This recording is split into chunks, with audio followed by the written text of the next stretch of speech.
All my people, I'm Muhammad RK from RK Official.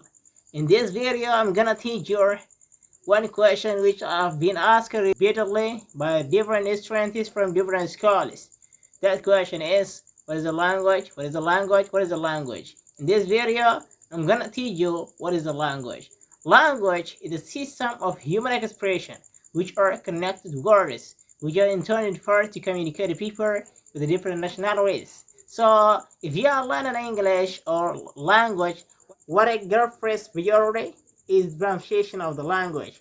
If you pronounce it, the language that you are learning properly, you may learn English, excellent language, and understandable language.